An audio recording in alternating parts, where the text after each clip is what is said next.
Accounting accounting accounting অনেকে আছে দুই ভাই মিলা করে, চাচাতো ভাই মিলা করে, ওস্তাদের শিষ্যে মিলা করে, অনেকভাবে করে।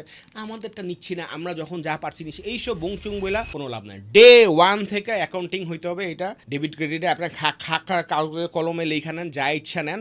সফটওয়্যার একটা নিলে টোটালি ওয়ার্থ ইট, ঠিক আছে। আপনার যদি 500 টাকা 5,000 টাকা, এখন অনেক ক্লাউড আপনার অ্যাকাউন্টিং সার্ভিস আছে, এগুলো নেন, নিয়ে যে কোনো একজনের বলেন, যদি না বুঝেন যে ভাই এটা করেন, যদি আপনার স্যালারি হয় 5,000 টাকা, যদি 2,000 টাকা দিয়ে একজনের রাখতে হয়, তাহলে অ্যাকাউন্টিং আপনার করা উচিত। একটা কারণে হচ্ছে আপনার ব্যবসার আসল সিনারিওটা বোঝার জন্য। আরেকটা জিনিস হচ্ছে যে এখন অনেকে যারা একটু সাকসেসফুল হয়, তারা যখন ইনভেস্টমেন্ট নিতে যায়, তখন বলে যে ভাই সেদিন যেমন এক লোক আসছে করতে 3 বছর ধরে ব্যবসা করে, কিন্তু প্রথম 2 বছরের কথা কিছু জিজ্ঞানো যাবে না, এটা হলো শর্ত। কারণ কি ভাই, প্রথম 2 বছর অনেক কাহিনী হয়েছে, এই হয়েছে সেই হয়েছে, কাবজাব হয়েছে। আমি বলি কাবজাব হইলে তো আর হবে না, আপনার তো ডিরিস না বললে আপনি কেমনে বুঝবেন আপনি ইনভেস্ট। ওই ভাই এইগুলা ঘটনাটা তাইলে কি? আমি তখন বুঝে গেলাম যে কাহিনী এইটাই হয়েছে, ভুল তো সবাই করে। তখন বুঝালাম যে ভাই তাইলে আপনি বাদ দেন, আপনি যখন ইনভেস্টমেন্ট নিতে যাবেন তখন ওই 2 বছরের কথা আপনার বইলা লাভ নেই, আপনি 1 বছরই বলেন। আর যদি পারেন তাইলে বৈশা আপনার অ্যাকাউন্টিং করেন।